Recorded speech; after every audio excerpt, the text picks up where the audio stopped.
Ерсұлтан қалада өскен, еркін мінезді, өз дегенмен жүретін жігіт еді. Әкесі Қайрат пен анасы Сәуле ауылдан шыққан, салт дәстүрге берік адамдар болатын.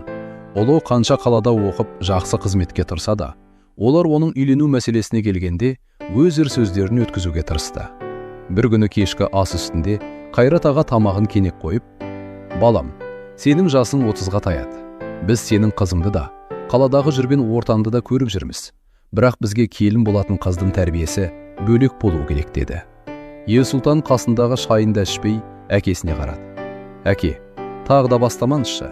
Менің өзім сөйлесіп жүрген адамым бар». Сәуле апа баласының сөзін жақтырмай қабағын түйді. «Сол Мадина ма? Күнде боянып, күнде ресторан жағалап жүрген қыз ба? Біз ондай қызды келін ете алмаймыз». «Ол жаман қыз емес, мама», деді Ерсұлтан ашуланып. «Ол білімді, қала көрген, өзіне сенімді». «Өзіне сенімді емес, өзімшіл», деді анасы бірден. «Келін деген үйге береке әкелу керек. Сенің әкеңнің досының қызы бар. Аты Аружан. Ауылдың қызы. Тәрбиелі, ақылды, ибалы». Ерсұлтан ащы күлді. «Мен оны танымаймын да, қалайша танымайтын адамға үйленемін?» Қайрат аға ауыр күрсінді. «Біз сенің жамандығыңды ойламаймыз. Көресің, сол қыз сенің бағың болады». «Менің бағым қалада жүр, әке», деді Ерсұлтан орнынан тұрып. «Мен Мадинаны жақсы көремін». Сәуле апаның жүзі солып кетті. Ол баласының артынан қарап отырып: «Сүйгеннің бәрі жар болмайды, балам. Кейде адамның шын несібесі жүрек шулаған жақта емес, тағдыр жетелеген жақта болады», деді жай ғана. Бірақ Ерсұлтан ол сөзді тыңдағысы келмеді. Сол түні ол көлігіне отырып қаладағы Мадинаның үйінің алдына барды. Мадина әдеттегідей сәнді киініп, қымбат иіс суын сеуіп шықты. «Не болды? Түрің бұзылып тұр ғой», деді ол күлімсіреп. «Үйдегілер мені бір ауыл қызына үйлендірмекші». Мадинаның күлкісі бір сәтке тоқтады, бірақ ол өзін тез жинап алды. «Сонда сен не дедің?» «Қарсы болдым». «Қарсы болдым ба? Әлде әке шешеңнің алдында үндемей қалдым ба?» деді Мадина көзін сығырайтып. Ерсұлтан үнсіз қалды. Сол үнсіздік Мадинаға жауап сияқты болды. «Ерсұлтан, мен сені күтіп жүрмін. Ал сен ауылдың бір аңқау қызы үшін мені жоғалтқың келе ме?» «Жоқ, бірақ үйде жағдай қиын». Мадина теріс қарап, көзін сүрткендей болды. «Онда бар, үйлен. Бірақ есіңде болсын, мен ешкімнің екінші таңдауы болмаймын». Ерсұлтан оның қолынан ұстамақ болды, бірақ Мадина қолын тартып алды. Сол сәтте жігіт алғаш рет екі оттың ортасында қалғанын сезді. Бір жағында ата-анасының батасы, екінші жағында өзім сүйем деп жүрген қызы, ал тағдырдың үшінші жағында өзі әлі көрмеген, әлі танымайтын ауыл қызы Аружан тұр еді. Аружан шарынған ауылда өсті. Әкесі ерте қайтыс болған. Анасы Күләш апа тігін тігіп, қызын жеткізген қарапайым әйел еді. Аружан бала күнінен ұям, бірақ жүрегі таза, қолынан іс келетін қыз болып ер жетті. Ауылдағылар оны аппақ қыз дейтін. Себебі жүзінде бір жұмсақтық, көзінде бір адалдық бар еді. Күләш апа қызына жиі қарайтында: «Қызым, сенің мінезің тым жұмсақ. Бұл өмірде бәрі бірдей жақсы емес. Өзімді қорғамасам, біреу аяп отырмайды» дейтін. Аружан жымиып: «Анашым, жамандыққа жамандықпен жауап берсем, менің өзгелерден қандай айырмашылығым қалады» дейтін. Күләш апа қызының осы сөзінен қорқатын. Өйткені тым таза адамды өмір жиі жаралайтынын ол жақсы білетін. Қайрат ағаның ауылдағы досы Аружанның марқұм әкесінің жақын жолдасы еді. Сол арқылы екі отбасы сөйлесіп, құдалық жайы қозғалды. Күләш апа басында қатты қобалжыды. «Қызым, қалаға бару оңай емес. Ол жақтың адамдары басқа. Жігіт те сені көрмеген. Көңілі басқа жақта болса ше». Аружан анасының қолын ұстады. «Анашым, сіз қарсы болсаңыз, мен бармаймын. Мен сенің бағыңды байлағым келмейді. Бірақ бір нәрсені есіңе сақта. Күйеуің сені сүймесе де, өзіңді жоғалтпа. Адамның ең үлкен тірегі өз қадірі». Аружан басын изеді, бірақ жүрегі дүрсілдеп тұрды. Ол Ерсұлтанды бір-ақ рет суреттен көрген. Қаратары, сұсты, көзқарасы өткір жігіт екен. Суретке қарап отырып, қыздың ішінен бір белгісіз қорқыныш өткен. «Мені қабылдай алам екен?» деп ойлады ол. Құдалық күні Ерсұлтан ауылға ата-анасымен бірге келді. Үйдің іші қонаққа толды. Ауыл әйелдері дастархан жайып, самауырын қойып, ет асып жүрді. Аружан ақ көйлек киіп, шашын жинап, дастарханға шай құйып отырды. Ерсұлтан оған бір қарады да қайта бұрылып кетті. Оның көзінде қызығушылық та, жылылық та жоқ еді. Тек ішкі қарсылық пен суықтық байқалды. Сәуле апа келін болғалы отырған қызға риза болып: «Қараша, қандай ибалы, үндемей-ақ бәрін түсініп отыр», деді күйеуіне сыбырлап. Ал Ерсұлтан ішінен: «Мені ешкім түсінгісі келмейді. Мына қыздың не кінәсі бар екенін білмеймін, бірақ мен оны сүйе алмаймын», деп отырды. Шай үстінде Аружан бір сәт Ерсұлтанға қарап қалды. Жігіттің қабағы қатулы, жанары алысқа қадалған. Қыз оның бұл некеге риза емес екенін сол сәтте-ақ сезді. Бірақ тағдырдың бұйрығына қарсы тұруға батылы жетпеді. Кешке құдалар кеткен соң, Күләш апа қызының жанына келді. «Қалай қызым, жігіт ұнады ма?» Аружан біраз үнсіз отырды да: «Ол мені ұнатпады анашым», деді ақырын. Күләш апаның жүрегі шым ете түсті. «Оны қайдан білдің?» «Көзінен көрдім», анасы қызын құшақтап. «Қыз баланың бағы кейде басында емес, соңында ашылады, бірақ өзіңді ешқашан қор етпе», деді. Аружан анасының иығына басын сүйеді. Көзіне жас келді. Ол әлі ештеңе басталмай жатып, жүрегінің бір бұрышы сыздап тұрғанын сезді. Той қаладағы үлкен мейрамханада өтті. Аружан үшін бәрі жат еді. Биік шамдар, қатты музыка, сәнді киінген адамдар, жасанды күлкілер. Ауылдағы қарапайым тойлардан мүлде бөлек. Ол ақ көйлек киіп отырса да, өзін қонақ сияқты сезінді. Ерсұлтан қасында отырды, бірақ бір ретте жылы сөйлеген жоқ. Тек адамдар тосып айтқанда ғана күлімсірегендей болады. Ал оңаша қалған сәтте жүзі қайтадан суып кететін. Тойдың ортасында Ерсұлтан телефонына қайта-қайта қарады. Аружан байқамағандай болды, бірақ жүрегі бір нәрсені сезіп отырды. «Біреу жазып жатыр ма?» деді ол ақырын ғана. Ерсұлтан селк ете қалды. «Сенім шаруаң болмасын». Аружан қызарып кетті. «Кешіріңіз, жай сұрадым». «Мен саған бір нәрсені басынан анық айтайын», деді Ерсұлтан салқын дауыспен. «Бұл некені мен қалаған жоқпын.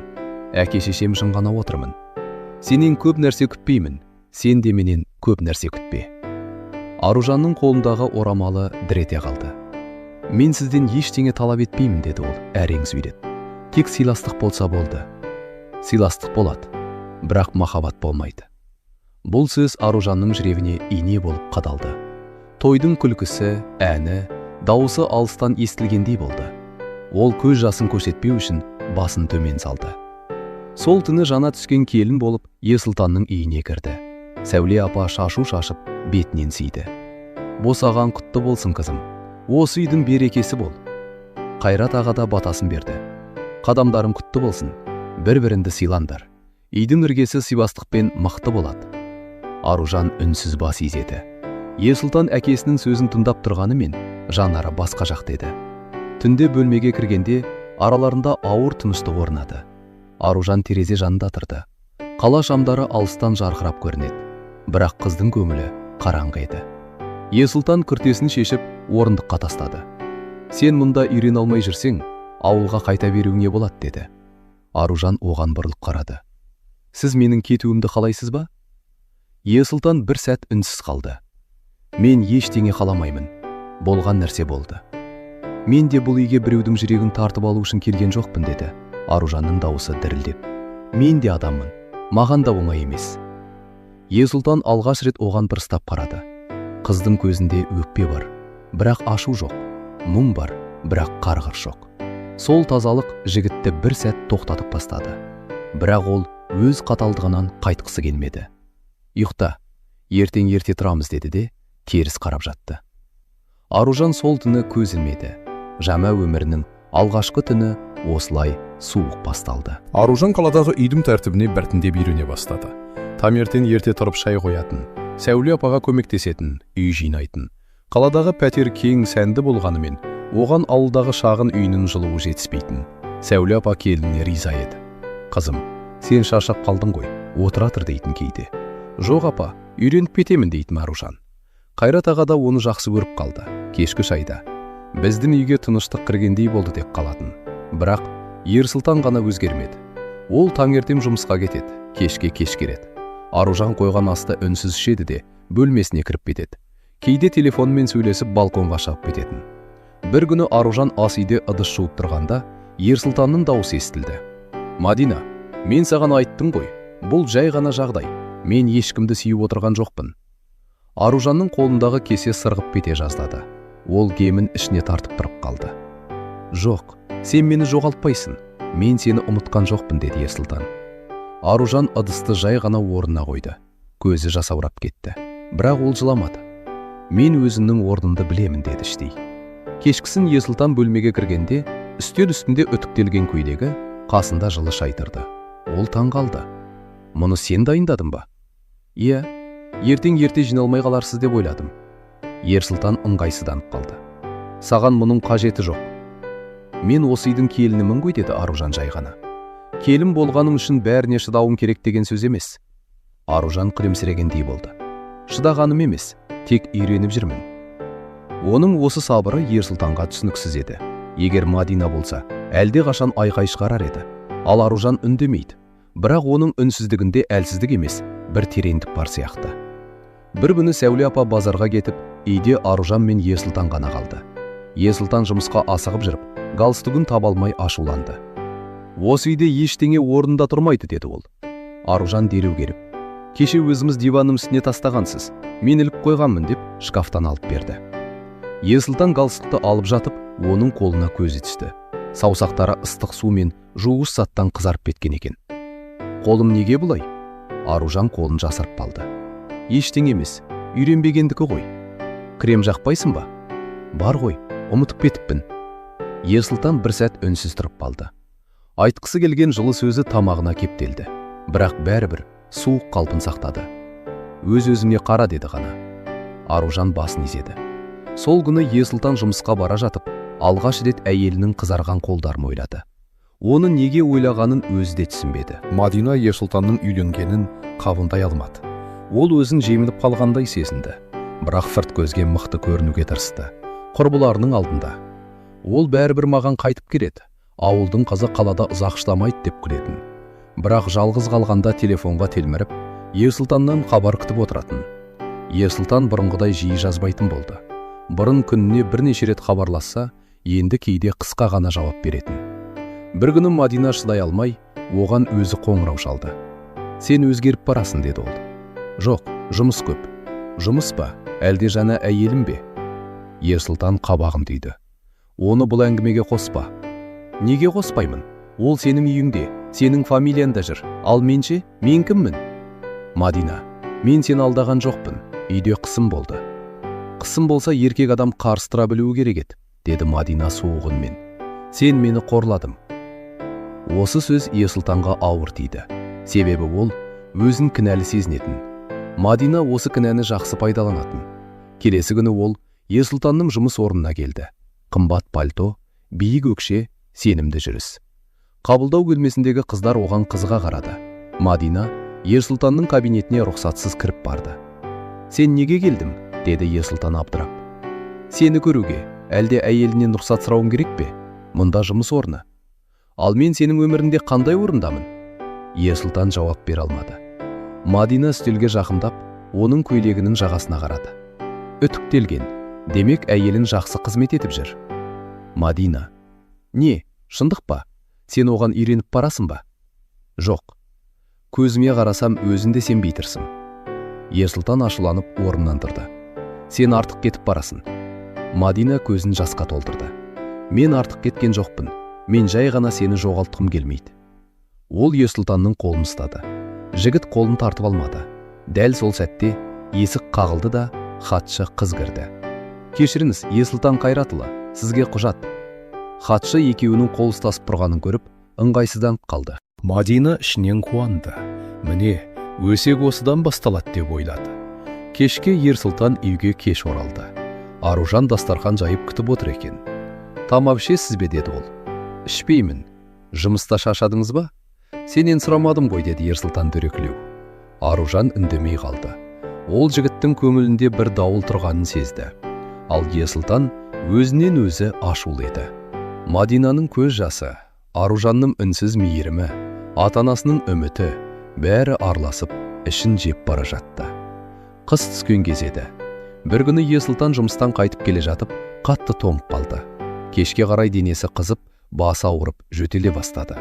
Үйге кіргенде аяқ киімін шешуге де шамасы келмей, диванға отыра кетті. Аружан бірден байқады. Түріміз жаман ғой, қызуымыз бар ма? Ештеңе емес, деді Ерсұлтан. Бірақ даусы әлсіз шықты. Аружан қолын маңдайына тигізді. Ерсұлтан оны итеріп жібермек болды, бірақ әлсіздіктен қозғала алмады. Қызуымыз жоғары, деді Аружан алаңдап. Қазір шай қайнатамын. Дәрі бар ма үйде? Сәуле апа көршіге кеткен. Қайрадағы іс сапарда еді. Үйде екеуі ғана болатын. Аружан дәрі қобдишасын қарап, лимон қосып шай дайындады. Маңдайына салқын сүлгі қойды. Түні бойы ұйықтамады. Ерсұлтан кейде көзін ашып, оның қасында отырғанын көретін. Аружанның қабағы шашаңқы, бірақ жанары алаң. Ол бір сәт әйелінің өзіне шынымен жаны ашып отырғанын сезді. Таңға жақын қызуы түсе бастады. Ерсұлтан көзін ашқанда, Аружан орындықта отырып ұйықтап кетіпті. Иығына жұқа шәлі жамылған, қолы үстел үстінде. Жанында дәрі мен су тұр. Ерсұлтан орнынан ақырын көтерілді де, көрпесін алып, Аружанның иығына жапты. Қыз оянып кетті. Қалайсыз? Қызуыңыз түсті ме, деді ол бірден. Түсті, деді Ерсұлтан жай ғана. Жақсы болды, қорқып кеттім. Неге қорқасың? Аружан оған таңырқап қарады. Сіз ауырып қалдыңыз ғой. Мен саған жақсы қарап жүрген жоқпын, Аружан. Қыз үндемеді. Ерсұлтан алғаш рет оның атын жұмсақ айтты. Сонда да қарадың, деді ол. Аружан төмен қарады. Адам ауырып жатқанда өкпе сақтау дұрыс емес шығар. Ерсұлтанның жүрегінде бір нәрсе қозғалғандай болды. Ол осы қызға неге бұлай қатыгез болып жүргенін түсінбей қалды. Аружан одан махаббат сұрамады, байлық сұрамады, назар сұрамады, тек адамша қарады. Кешке Сәуле апа келіп баласының ауырып қалғанын естігенде шошып кетті. Қызым, түнімен қарадың ба? Иә апа, қазір жақсы. Сәуле апа келіннің маңдайынан сүйді. Айналайын, сен бұл үйге бекер келмепсің. Ерсұлтан бұл сөзді естіп үнсіз қалды. Бұрын анасының Аружанды мақтағаны ашуын келтіретін. Бұл жолы іштей қарсы бола алмады. Сол күннен кейін ол Аружанға бұрынғыдай қатты сөйлемеуге тырысты. Кейде дастархан басында шай берші деудің орнына шай құйып бересің бе дейтін болды. Аружан осы кішкентай өзгерістің өзін байқап, жүрегі жылып қалатын. Бірақ үміттенуге қорқатын. Себебі Ерсұлтанның жүрегінде әлі Мадина бар екенін білетін. Көктемге қарай Аружан қала өміріне сәл үйрене бастады. Сәуле апамен бірге дүкенге баратын, кейде жақын маңдағы саябаққа жалғыз шығып жүретін. Бірақ ол қалада өзін әлі де бөтен сезінетін. Адам көбір, бірақ жанашыр аз. Бәрі асығыс, бәрі өз әлемінде. Бір күні ол ауладан нан алып келе жатып, қолындағы пакеті жыртылып, алмалары жерге шашылып қалды. Қасында тұрған екі жас қыз күлу жіберді. Ауылдан келгені көрініп тұр, деді бірі сыбырлап. Аружан қызарып еңкейіп алмаларды жинай бастады. Сол сәтте қасына бір ер адам келіп көмектесті. Мынауыңыз түсіп кетті, деді ол. Аружан басын көтерсе, Ерсұлтан екен. Ол жұмыстан ерте қайтып келе жатқан. Рахмет, деді Аружан қысылып. Ерсұлтан жанындағы қыздарға суық қарады. Қыздар бірден үнсіз қалды. Жүр, деді ол Аружанға. Екеуі үйге қарай үнсіз жүрді. Аружан өзін кінәлі сезінгендей. Пакет жыртылып кетті, байқамай қалдым, деді. Сен неге ақталып тұрсың? Білмеймін, ұят болып қалды. Біреудің көргенінен ұялма, олар сенің кім екеніңді білмейді. Аружан оған таңырқап қарады. Ерсұлтан алғаш рет оны қорғағандай сөйледі. Сіз маған ренжімедіңіз бе? Неге ренжуім керек? Білмеймін, бұрын, деп Аружан тоқтап қалды. Ерсұлтан оның не айтқысы келгенін түсінді. Бұрын ол шынымен кез келген нәрсеге ашуланатын. Енді өзінен өзі ыңғайсызданды. Үйге берген соң Аружан ас үйге кетті. Ерсұлтан бөлмесіне кіріп, терезеден төмен қарады. Ауладағы қыздардың күлкісі есіне түсіп, ішінен бір ашу көтерілді. Неге маған ауыр тиді деп ойлады ол. Ол менің әйелім болғаны үшін бе? Әлде ол ойының соңын айтуға қорықты. Сол кеште Сәуле апа көршіге қонаққа кетіп, Аружан мен Ерсұлтан бірге шай ішті. Бұрын мұндайда араларында үнсіздік тұратын. Бұл жолы Ерсұлтан өзі сөз бастады. Сен ауылды сағындың ба? Аружан жымиып қойды. Сағындым, әсіресе анамды. Біздің үйдің артында кішкентай бақ бар. Көктемде алма ағаштары гүлдегенде бүкіл аула аппақ болып кететін. Сен гүлді жақсы көресің бе? Иә, бірақ ең жақсы көретінім алма гүлі. Себебі ол көп тұрмайды. Аз уақыт қана гүлдейді. Бірақ сол аз уақыттың өзі әдемі. Ерсұлтан оған қарап қалды. Аружан өзі айтып отырған гүлге ұқсап кеткендей көрінді. Нәзік, аппақ, үнсіз, бірақ жүрекке бір түрлі әсер ететін. Қалада қалғың келе ме деді ол. Білмеймін, қала үлкен, бірақ кейде адам өзін одан да кішкентай сезінеді екен. Менің қасында да солай сезінесің бе? Аружан жауап бермей қалды. Бір сәттен кейін басында солай болды деді ақырын. Ал қазір? Аружан шайын араластырып отырып, қазір кейде сіздің де ішіңізде бір ауырлық бар екенін түсінетіндеймін деді. Ерсұлтан ештеңе айта алмады. Себебі бұл қыз оның ішіндегі өзі де мойындағысы келмейтін жарасын көріп қойғандай еді. Мадина Ерсұлтанның алыстап бара жатқанын сезді. Оның хабарламалары сирет, сөйлескенде де бұрынғыдай жалындамайтын болды. Ең қиыны, Ерсұлтан Мадинаның жылағанына да бұрынғыдай бірден еріп кетпейтін. Бір күні ол ортақ таныстар арқылы Аружанның қай дүкенге, қай саябаққа баратынын білді. Содан кейін әдейі сол маңда жүрді. Аружан бір түсті Сәуле апаның тапсырмасымен дәріханаға шыққан. Қолында шағын сөмке, үстінде қарапайым көйлегі бар. Мадина оны алыстан көріп, мысқылдап күлді. Міне, Ерсұлтанның әйелі осы ма? Деді қасындағы құрбысына. Бояу жоқ, сән жоқ.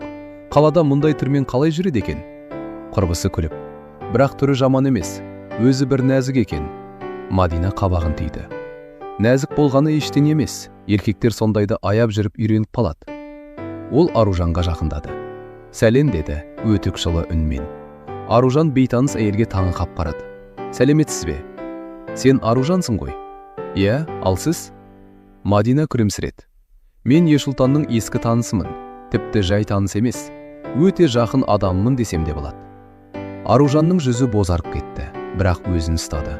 Түсініпті болса жақсы, мен саған ұрысқалы келген жоқпын. Тек бір нәрсе айтайын дедім. Ерсұлтан сені сүймейді, ол сені аяп жүр, әке шешесі үшін ұстап отыр, ал шын жүрегі менде. Аружанның жүрегі шым етті, бірақ ол дауыс көтермеді. Мұны маған не үшін айтып тұрсыз? Өзіңді алдамау үшін. Әйел адам кейде еркектің көзінен бәрін көреді ғой.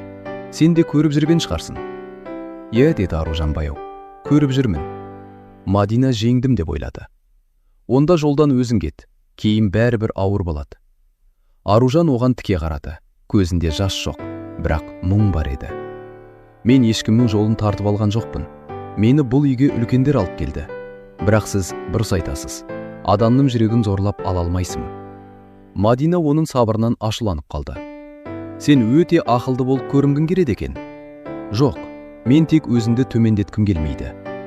Осы сөз Мадинаға ауыр тиді. Ол Аружанды әлсіз, қорқақ деп ойлаған. Бірақ ауылдан келген қыздың ішінде бір үнсіз намыс барын енді байқады. Кешке Мадина Ерсұлтанға қоңырау шалды. Бүгін әйеліңді көрдім деді ол. Ерсұлтан селк етті. Неге? Кездейсоқ. Бірақ ол менімен өте дөрекі сөйлесті. Аружан ба? Дөрекі? Сен сенбейсің ғой әрине. Ол саған періште сияқты көрініп қалған шығар. Не деді? Ерсұлтан енді менікі. Сен өткен өмірсің деді. Маған сондай көзбен қарады. Мен өзімді қорланғандай сезіндім. Ерсұлтанның іші суып кетті. Ол Аружанның ондай сөз айтатынына сенгісі келмеді. Бірақ Мадинаның дауысы дірілдеп тұр еді. Мен үйге барып сөйлесемін деді ол. Сол кеште Ерсұлтан үйге бергенде, Аружан оның қабағынан бір жамандықты сезді. Бүгін Мадинамен кездестім бе деді ол бірден. Аружан қолында кесені жай қойды. Иә, ол өзі келді. Оған не дедім? Ештеңе. Тек мен ешкімнің жолын тартып алмағанымды айттым. Басқа ештеңе айтпадым ба? Жоқ. Ерсұлтан оған ұзақ қарады. Мадинаның сөзі мен Аружанның сабырлы жүзі екі жаққа тартып тұрды. Маған өтірік айтпа деді ол суық үнмен. Аружанның жүрегі сынды. Мен сізге ешқашан өтірік айтқан емеспін. Білмеймін. Осы бір білмеймін деген сөз Аружанға бұрынғы сүймеймін деген сөзден де ауыр тиді. Мадина Ерсұлтанның күмәндана бастағанын сезді. Ол бұрынғыдай бәріне бірден сенбей қалды. Бұл Мадинаны қорқытты. Егер Ерсұлтан Аружанға шын жақындаса, оны мүлде жоғалтып алатынын түсінді. Сондықтан ол ең соңғы амалға барды. Бір кеште Ерсұлтанға қоңырау шалып, жылаған дауыспен: «Маған келші, өтінемін, мен жалғыз қорқып отырмын» деді. «Не болды? Телефонмен айта алмаймын». Ерсұлтан барғысы келмеді, бірақ Мадинаның даусындағы үрей оны алаңдатты. Ол үйге жұмыста шаруам бар деп айтып шығып кетті. Аружан ештеңе сұрамады, бірақ оның кетіп бара жатқанынан бәрін түсінді. Мадина есікті көзі қызарып ашты. Үстінде кең көйлек, шашы жайылған, үй іші әдейі қараңғылау еді. «Не болды?» деді Ерсұлтан кіре сала. Мадина диванға отырып бетін басып жылады. Мен жүкті сияқтымын. Ерсұлтанның денесі мұздап кетті. «Не?» «Дәрігерге бардым. Нақты емес» деді, «бірақ белгілері бар». «Ерсұлтан, бұл сенің балаң болуы мүмкін». «Мадина, біз...» Ерсұлтан сөз таба алмай қалды. Мадина оның сөзін бөлді. Сен үйленерден бұрын. Сен ұмыттың ба?» «Мен ұмытқан жоқпын». Ерсұлтан басын ұстап отырды. Санасында бәрі араласып кетті.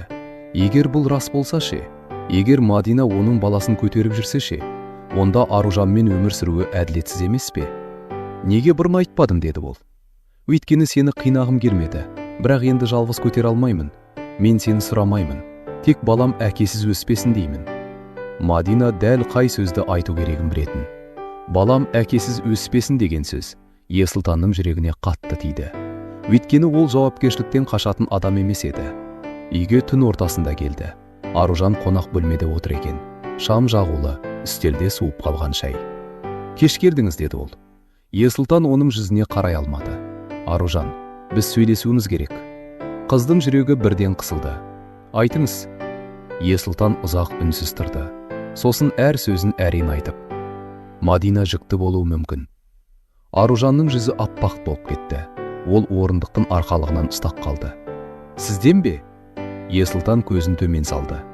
«Білмеймін, бірақ мүмкін». Бөлмеде ауыр тыныштық орнады. Аружанның құлағы шымылдап кетті. Ол осы күнге дейін бәріне шыдаған. Суық сөзге де, бөтен қыздың көлеңкесіне де, күдікке де. Бірақ мына сөз оның соңғы үмітін үзіп жіберді. «Сонда не істейсіз?» деді ол әрең. «Мен жауапкершіліктен қаша алмаймын». Аружан басын изеді. Көзінен жас ақты, бірақ дауысы шықпады. «Түсіндім». «Аружан, жоқ, ештеңе айтпаңыз» деді ол, алғаш рет қатқыл қолдау. «Мен сіздің мені сүймейтініңізді бірінші күннен білдім, бірақ бір күні сыйлап кетер деп ойладым. Кейде жүрегіңіз жауып келе жатқандай көрінді. Мен соған алданыппын». Ерсұлтанның жүрегі шым етті. «Сен алданған жоқсың». «Онда не болды?» деді Аружан, көз жасын сүртіп. «Егер мен алданбасам, неге бүгін сіз басқа әйелдің баласы үшін менімен қоштас қалтырсыз?» Ерсұлтан жауап бере алмады. Аружан орнынан тұрды. «Мен ауылға қайтпаймын» деді ол кенет. Ерсұлтан таң қалды. «Қайда барасың?» «Білмеймін, бірақ өз тағдырымды енді біреудің шешіміне қалдырмаймын». «Қалада жалғыз қалай өмір сүресің?» Аружан оған тіке қарады. «Осы уақытқа дейін сіздің жаныңызда жалғыз өмір сүрдім ғой. Қалада да үйренермін». Бұл сөз Ерсұлтанға қатты тиді. Бірақ ол оны тоқтатпады. Себебі өзін тоқтатуға құқы жоқтай сезінді. Келесі күні Аружан кішкентай сөмкесін жинады. Сәуле апа жылап жіберді. «Қызым, кетпеші, бір амалын табармыз». Аружан енесін құшақтады. «Апа, сізге өкпем жоқ, бірақ мен енді бұл үйде қала алмаймын». Қайрат аға сыртта қарап үнсіз тұрды. Ер адамның көзіндегі жас көрінбеу үшін терезеге бұрылғаны байқалды. Ерсұлтан дәлізде тұрды. Аружан есікке жақындағанда, ол бір қадам алға шықты. «Аружан?» Қыз тоқтады, бірақ бұрылмады. «Бақытты болыңыз, Ерсұлтан» деді ол. Сол сөз қоштасу сияқты емес, бір дәуірдің жабылған есігінде естілді. Аружан үйден шықты. Қала көшесінде жалғыз қалды. Қолында бір сөмке, жүрегінде мың жара. Бірақ сол сәтте оның ішінде бұрын болмаған бір күш оянды. «Енді мен өзімді өзім табамын» деді ол іштей. Ал Ерсұлтан есік алдында ұзақ тұрды. Ол сол күні өзінің біреуді жоғалтып тұрғанын сезді. Бірақ әлі кімді жоғалтқанын толық түсінген жоқ еді. Аружан сол күні қайда барарын білмей, аялдама жанында ұзақ тұрды. Қолында кішкентай ғана сөмке, ішінде екі көйлек, анасының тігіп берген орамалы, бір ескі сурет және азын-аулақ ақшасы бар еді. Қала көшелері бұрынғыдан да суық көрінді. Адам көп, машина көп. Бірақ оны танып тұрған ешкім жоқ. Ол телефонын алып, анасына қоңырау шалмақ болды. Бірақ батылы жетпеді. «Анашым, жүрегі ауырып қалар» деп ойлады. Күләш апа қызын қалаға бақытты болсын деп ұзатқан. Ал ол не дейді? «Анашым, мені күйеуім тастады. Басқа әйел жүкті екен дей ме?» Аружан көз жасын сүртіп, жол шетінде тұрған орындыққа отырды. Күн батып, қала шамдары жана бастады. Сол кезде қасына орта жастағы әйел келіп отырды. Қолында үлкен дорбасы бар. Әйел Аружанға бір қарап, «Қызым, түрің бір түрлі ғой, біреуді күтіп отырсың ба?» деді. Аружан абдырап қалды. «Жоқ, жай отырмын». Жай отырған адамның көзі бұлай қызармайды. «Үйің қайда?» Осы сұрақтан кейін Аружан шыдай алмады, жылап жіберді. Әйел шошып кетіп, сөмкесінен орамал алып берді. «Жылама қарағым, не болды? Біреу ренжітті ме?» Аружан бәрін айтқан жоқ. «Тек баратын жерім жоқ апай» деді. Әйелдің жүзі жұмсарды. «Атың кім?» «Аружан». «Менің атым Роза.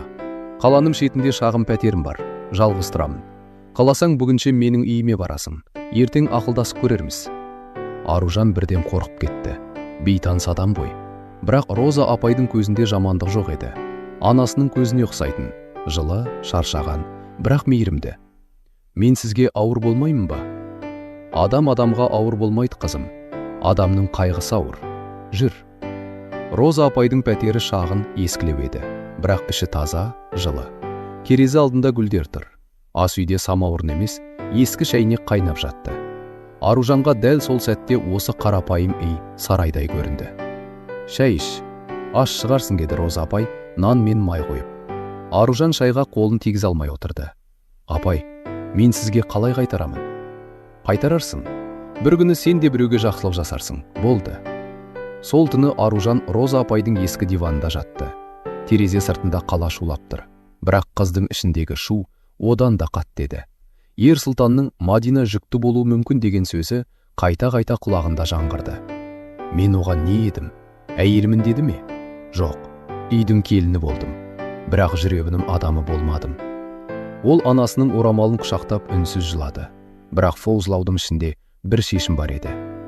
«Мен енді ешкімге жалынбаймын. Ешкімнің көлеңкесінде тұрмаймын. Мен өзім үшін өмір сүруді үйренемін». Таңға жақын ғана көз ілінді. Ал ер сұлтан сол түні өз үйінде ұйықтай алмады. Аружан кеткен бөлмеге бірнеше рет кіріп шықты. Шкафта оның иісі қалғандай.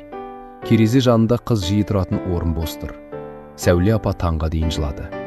«Сен не істедің балам?» деді ол ұлына. «Сен таза қыздың жүрегін сындырдың». Ер сұлтан үндемеді. Себебі анасына қарсы айтар сөзі жоқ еді. Кек ішінде түсініксіз бір ауырлық бар. Бірақ ол ауырлықтың аты махаббат екенін әлі мойындай алмады. Роза апай таңертең ерте оянып, Аружанға ботқа пісірді. Қыз ұялып, «Апай, мен өзім көмектесейін» деп ас үйге кірді. «Сен алдымен есіңді жи, жассың ғой. Өмірдің бір есігі жабылса, екіншісі ашылады. Қалада жұмыс табу қиын шығар». «Қиын, бірақ мүмкін. Менің танысым бар, шағын тігін цехында істейді. Сенің анаң тігінші дедің ғой». Аружан басын изеді. «Иә, анан тігін тігеді. Мен де кішкентайымнан жанында отырып үйренгенмін». «Ендеше қорықпа, бүгін барып көрейік». Тігін цехы қаланың ескі ауданында орналасқан еді. Іші тар, бірақ адамдар еңбекқор. Машиналардың дыбысы тоқтамайды. Бір бұрышта маталар иіліп жатыр. Цех иесі Гүлмира есімді 40-тардағы келіншек Аружанды бастан аяқ қарап шықты. «Қалада бұрын жұмыс істедің бе?» «Жоқ». «Тігін білесің бе?» «Білемін, бірақ кәсіби түрде емес. Бізге дәл қазір үлкен шебер емес. Қолы ұқыпты адам керек. Алғашында көмекші боласың, жалақы көп емес». Аружан бірден: «Маған болады, кек адал жұмыс болса болды» деді. Гүлмира оның жауабына сәл таң қалды. Адал жұмыстан қашпайтын адам қалада азайып бара жатыр. Ертеңнен бастап кел. Сол күні Аружан алғаш рет өз ақшасына нан сатып алды. Аз ғана ақша еді, бірақ оған үлкен жеңіс сияқты көрінді. Роза апайдың үйіне кіргенде: «Апай, мен жұмыс таптым» деді көзі жанып. Роза апай қуанып кетті. «Көрдің бе? Жылаған көз бір күні күледі». Ал Есұлтан жақта жағдай басқаша еді. Мадина оның алдында өзін әлсіз, қорғансыз көрсетіп жүрді. Бірнеше күннен кейін ол дәрігерден қағаз алып келді. Қағазда жүктілік туралы анықтама бар еді. Есұлтан оны көргенде үндемей қалды. «Енді не істейміз?» деді Мадина көзін төмен салып. Есұлтан терең күрсінді. «Мен ата-анаммен сөйлесемін. Олар мені қабылдамайды. Қабылдамаса да, бұл баланың кінәсі жоқ». Мадина ішінен қуанып тұрды, бірақ сыртқа жасанды қорқыныш көрсетті. Ал Аружан ше? Есұлтанның жүрегі сол есімді естігенде шым ете түсті. Ол кетті. Өзі кетті ме, әлде сен жібердің бе? Есұлтан жауап бермеді. Мадина оның үнсіздігін байқап, ішінен сескенді. Ол әлі де соны ойлап тұр деп түсінді. Сол себепті сөзін жұмсартты. Есұлтан, мен сені кінәламаймын, бірақ енді бізге өткенді ұмыту керек. Бала үшін. Бала үшін деген сөз оның ең мықты қаруы еді. Кешке Есұлтан ата-анасына Мадинаға үйленетінін айтты. Сәуле апа баласына сенбей қарады. Сен бір отбасын бұздың, енді екіншісін өтірікпен құрмақшысың ба? Мама, ол жүкті. Ол баланың сенікі екеніне көзің жете ме? Есұлтан ашуланып кетті. Неге бәріңіз оны жаман көресіздер? Қайрат аға ауыр дауыспен. Біз ешкімді жаман көріп тұрған жоқпыз. Біз сенің өзімді жоғалтып бара жатқаныңды көріп тұрмыз деді. Есұлтан есікті тарс жауып шығып кетті. Бірақ әкесінің сөзі артынан қуып жеткендей болды. Өзімді жоғалтып барасың. Алғашқы айлар Аружан үшін өте ауыр өтті. Таңғы 6-да тұрады, цехқа барады. Кешке шаршап қайтады. Қолдары инемен қайшыдан тілініп, арқасы ауырып жүрсе де, ешкімге шағымданбады. Цехтада әйелдер әртүрлі. Бірі мейірімді, бірі сөзшең, бірі өсекке жақын. Басында кейбірі оны менсінбей қарады. Ауылдан келгенсің бе деді бір күні Назгүл деген тігінші. Иә. Қалада көп жүрмегенің көрініп тұр. Мұнда жұмсақ болсан жұтып қояды. Аружан жай ғана жымиып, жұтып қойса іштеріне ауыр шығармын деді.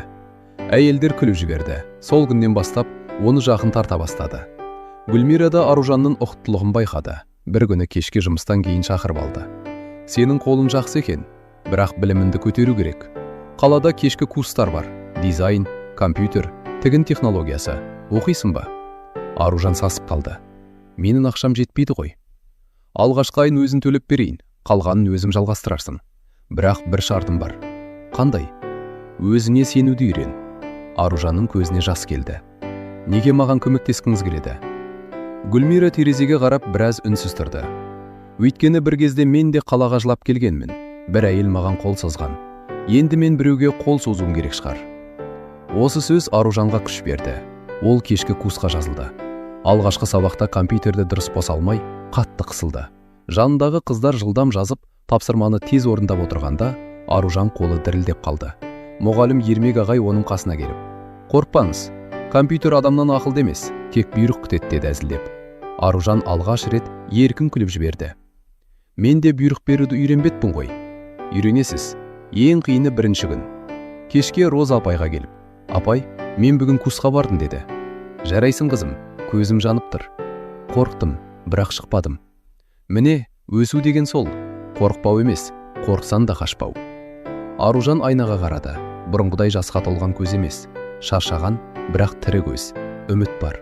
Ол шашын жинап, ескі дәттеріне алғашқы рет үлкен әріппен жазды. "Мен жоғалған жоқпын. Мен басталып келемін." Сол кезде Есұлтан Мадинамен некеге дайындалып жүрді. Бірақ оның ішіндегі бос орынды ештеңе толтыра алмады. Мадина қасында отырса да, кейде ол Аружанның тыныш күлкісін, шай құйған қолын, "Мен сізге ешқашан өтірік айтқан емеспін" деген дауысын еске алатын. Ол есіне түсіргісі келмеді, бірақ ұмыта да алмады.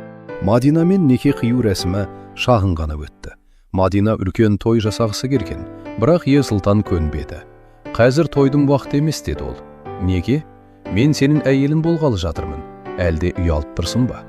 "Мадина, жағдайды түсін." "Жағдайды мен түсініп жүрмін. Жүкті болып жүрген мен, ал сен әлі де қабағыңды ашпайсың." Ерсұлтан үндемей қалды. Ол Мадинаға қарсы сөйлесе, өзін кінәлі сезінетін. Себебі балам бар деген ой оның мойнынан ұстап тұрғандай еді. Сәуле апа мен Қайрат аға неке қиюға бармады. Бұл Есұлтанға ауыр тиді. Ол анасына соңғы рет қоңырау шалғанда: "Сәуле апа, балам, мен сенің бақытына қарсы емеспін, бірақ біреудің көз жасымен басталған үйдің күлкісі ұзақ болмайды" деді. "Сіздер мені түсінбейсіздер. Біз сені түсінеміз. Сен өзіңді түсінбей жүрсің." Мадина бұл сөздерді естіген жоқ. Ол айна алдында көйлегін түсіп, телефонына суретке түсіп отырды. "Қалаймын ба?" деді ол, Есұлтанға бұрылып. "Жақсы." "Жақсы ғана ма? Бұрын сен маған ең әдемісің дейтін едің." Ерсұлтан шаршаңқы жымиып: "Сен әдемісің." Мадина оның дауысынан жылылық сезбеді. Ішінен ашуланды. Бәрібір сені өзіме қайтарам деп ойлады. Неке қиылғаннан кейін олар бөлек пәтерге көшті. Мадина Қала ортасынан қымбат пәтер алғысы келді. Ер-сұлтан келісті. Бірақ жаңа үйге кірген алғашқы күннен бастап араларында түсініспеушілік көбейді. Мына пердені ауыстыру керек, деді Мадина. Жаңа ғана алдық қой. Маған ұнамайды. Сен менің көңілімді ойлауың керек. Мен жүкті әйелмін. Жақсы, ауыстырамыз. Ас үйде ұнамайды. Мына ыдыстар арзан көрінеді. Ер-сұлтан үнсіз тыңдап отырды. Оның есіне Аружан түсті. Ол бір кесе сындырса да кешірім сұрайтын. Үйдегі бар нәрсеге шүкір дейтін. Ескі шәйнекпен шай берсе де дастархан жылы болатын. Мадина болса бәріне көңілі толмайтын. Бір күні кешке Ер-сұлтан жұмыстан шаршап келді. Мадина диванда телефон қарап жатыр. Тамақ бар ма, деді ол. Мадина басын көтермей. Заказ бер, мен шаршадым. Күні бойы үйде болдым ғой. Мадина бірден ашуланды. Сонда мен саған қызметші болуым керек пе? Мен Аружан емеспін. Аружанның аты шыққанда Ер-сұлтанның қабағы қатайып кетті. Оны бұл үйде айтпа. Неге? Әлде жанын аши ма? Мадина, не? Шындықты айтсам жаман ба? Сен менімен үйлендім, бірақ ойында сол ауыл қызы жүр. Ер-сұлтан орнынан тұрып кетті. Мен көшеге шығып келем. Қайда барасың? Соған ба? Ер-сұлтан есікті жауып шығып кетті. Көшеде ұзақ жүрді. Қала шамдары бұрынғыдай жарқырап тұр. Бірақ оның өмірі сол шамдар сияқты жарық емес еді. Ол алғаш рет өзіне сұрақ қойды. Мен дұрыс шешім қабылдадым ба? Жауап келмеді. Тек Аружанның кеткен күні айтқан сөзі есіне түсті. Осы уақытқа дейін сіздің жаныңызда жалғыз өмір сүрдім ғой. Ер-сұлтан сол сөздің ауырлығын енді ғана түсіне бастады. Аружанның курстағы үлгерімі біртіндеп жақсарды. Ол кешке шаршап келсе де, түн ортасына дейін тапсырма орындап отыратын. Роза апай кейде ұрсатын. Қызым, көзің қызарып кетті, ұйықта. Тағы бір тапсырма қалды, апай. Денсаулық кетсе, тапсырмаңды кім орындайды? Аружан күліп, болды, осы соңғысы бейтін. Бірақ соңғысы көбіне тағы бір сағатқа созылатын. Бір күні цехқа үлкен компаниядан тапсырыс келді. Қызметкерлерге арналған арнайы киім үлгілерін тігу керек екен. Гүлмира Аружанды өзімен бірге кездесуге алып барды. Мен бе? Деді Аружан шошып. Мен жай көмекшімін ғой. Жоқ, сен енді жай көмекші емессің. Сенің көзқарасың бар. Үлгі таңдағанда соны айтасың. Компанияның кеңсесі үлкен, жарық, заманауи еді. Аружан кіреберісте сәл қысылып қалды. Кезінде Ер-сұлтанның үйіне алғаш келгендегі сезімі есіне түсті. Бірақ бұл жолы ол өзін төмен сезінбеуге тырысты. Кездесуді компанияның жас менеджері Дания жүргізді. Ол сабырлы, мәдениетті жігіт екен. Аружанның ұяңдығын байқап, жылы сөйлесті. Сіз де дизайнмен айналысасыз ба? Аружан сәл қысылып. Үйреніп жүрмін. Үйреніп жүрген адамның көзі жаңа болады. Кейде тәжірибелі адамдар көрмегенді солар байқайды. Бұл сөз Аружанға ұнады. Бірінші рет қаладағы ер адам оның ауылдан келгенін емес, пікірін бағалап тұрғандай сезінді. Тапсырыс жайында сөйлескенде Аружан бір ұсыныс айтты. Егер матаның түсін тым қою қылсақ, қызметкерлер суық көрінуі мүмкін. Ал сәл жұмсақ реңк таңдасақ, адамдарға жақынырақ әсер береді. Гүлмира оған мақтанышпен қарады. Данияр да басын изеді. Дұрыс айтасыз, біз клиентпен жұмыс істейміз, сондықтан киімнің әсері маңызды. Кездесуден кейін Гүлмира сатқа шыққанда. Көрдің бе? Сен сөйлей аласың, тек өзіне рұқсат бермейсің. Аружан жымиып қойды. Мен әлі қорқамын. Қорық, бірақ тоқтама. Осы тапсырыстан кейін Аружан цехта жай көмекші емес, үлгі дайындауға қатысатын адамға айналды. Жалақысы да сәл өсті. Ол алғаш рет Роза апайға ақша берді. Апай, пәтер ақы үшін. Роза апай ақшаны алмады. Қызым, әлі өзіңе киім ал, жұмысқа барып жүрсің. Жоқ, алыңыз. Мен сіздің үйімізде қонақ болып қала бергім келмейді. Мен де жауапкершілік алғым келеді. Роза апай оның жүзіне қарап ақшаны алды. Жарайды, бірақ есінде болсын. Бұл үйде сен жалдамалы адам емессің, қызым сияқтысың. Аружанның көзіне жас келді. Рахмет, апай. Сол күні кешке ол анасына қоңырау шалды. Күләш апа қызын естігенде қуанып кетті. Қызым, дауысың өзгеріп кетіпті. Бұрын жылап тұрғаным білінетін, қазір бір күш бар сияқты. Аружан терезеге қарап тұрды. Анашым, мен үйреніп келемін. Күйеуім ше, хабарласты ма? Аружан біраз үнсіз қалды. Жоқ. Күләш апа ауыр күрсінді. Сағынасың ба? Аружан көзін жұмды. Сағынбаймын деп өтірік айтпаймын. Бірақ енді сағынышқа сүйеніп өмір сүрмеймін. Анасы үнсіз жылады. Бірақ бұл жолы қорқыныштан емес, қызының есейіп келе жатқанын сезгеннен жылады. Мадинаның жүкті екенін айтқанына бірнеше ай өткен. Бірақ Ерсұлтан кей нәрсеге мән бере бастады. Біріншіден, Мадина дәрігерге жалғыз барғысы келетін. Ерсұлтан бірге барайын десе, түрлі сылтау айтатын. Бүгін тек анализ тапсырамын. Сенің баруыңның қажеті жоқ. Мен әке ретінде білгім келеді. Сен маған сенбейсің бе? Осы сұрақтан кейін Ерсұлтан үндемей қалатын. Себебі сенім туралы әңгіме шықса, ол өзін кінәлі сезінетін. Бір күні түнде Мадина ұйықтап жатқанда, оның телефонына хабарлама келді. Ерсұлтан әдейі қарағысы келген жоқ. Бірақ экранда бір есім жарқ етті. Арман. Хабарлама қысқа ғана еді. Бәрі тыныш па? Ол әлі сенім жүр ме? Ерсұлтанның жүрегі тоқтап қалғандай болды. Ол телефонды қолына алды. Бірақ құпия сөздер екен. Сол сәтте Мадина оянып кетті. Не істеп тұрсың, деді ол шошып. Мұна Арман кім? Мадина бірден телефонды тартып алды. Жұмыстағы танысым.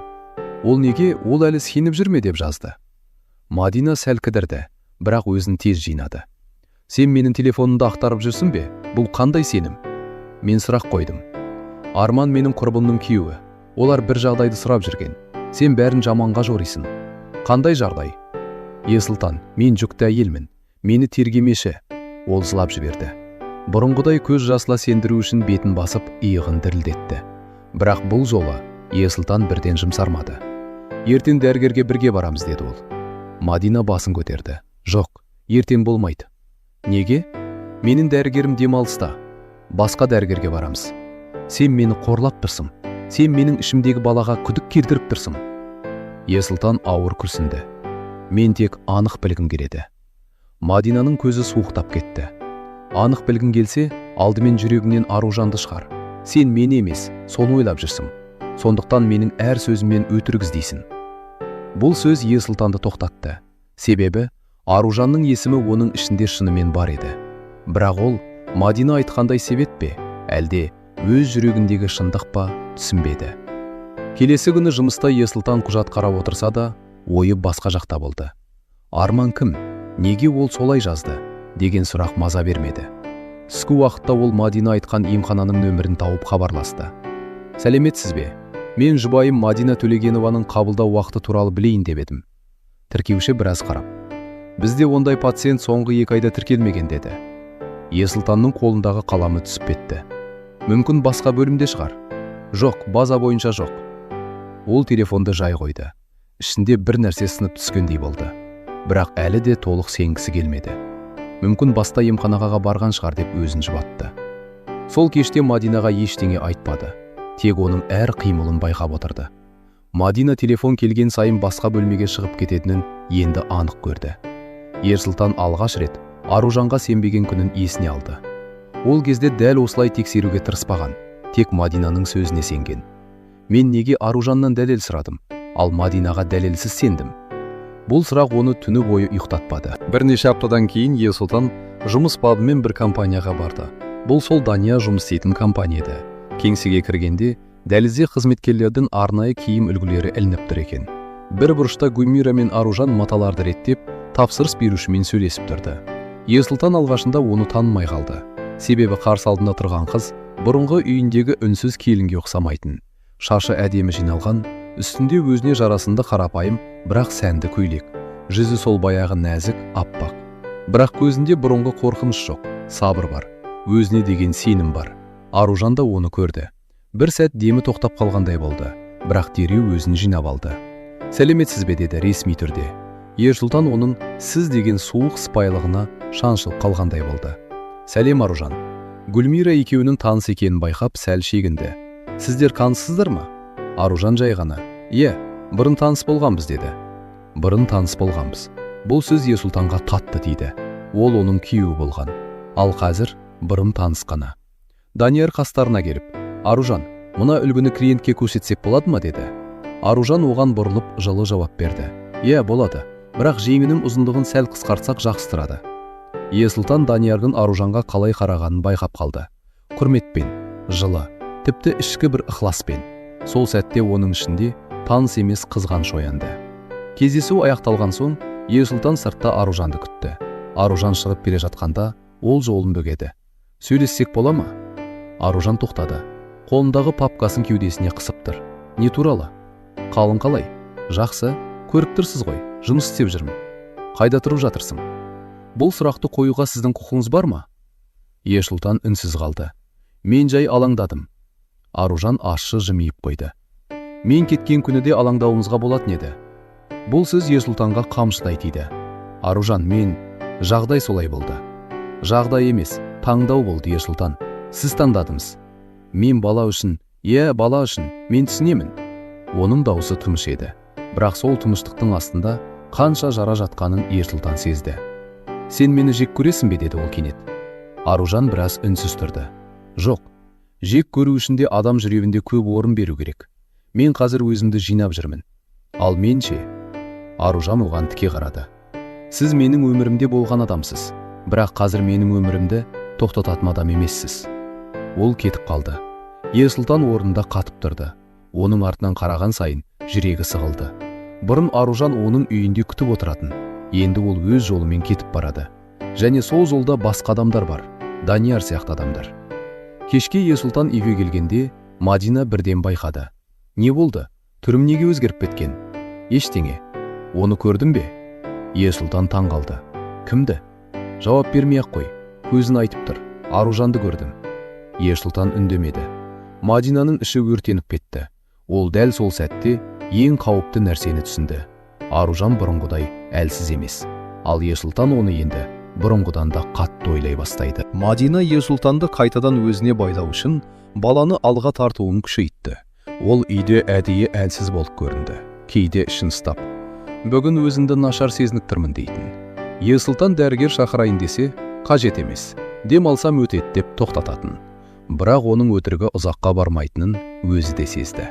Сондықтан ол басқа жоспар құрды. Арманға қоңырау шалды. Арман оның бұрынғы жігіт еді. Мадина Есұлтанмен қайта қосылардың алдында Арманмен де араласып жүрген. Баланың нақты кіммен екенін өзі де толық білмейтін. Бірақ есеп бойынша Арманнан болуы көбірек еді. Сен енді маған жазба, деді Мадина телефонда. Неге? Бала менікі болуы мүмкін екенін ұмыттың ба?